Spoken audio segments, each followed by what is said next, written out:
pojat tauko. Autsista. Onko vähän kylmää ehkä?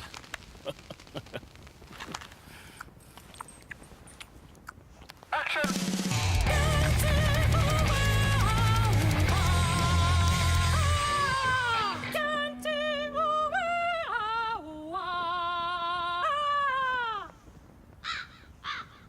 Zyks on lääke, joka lievittää kurkkukipua tehokkaasti.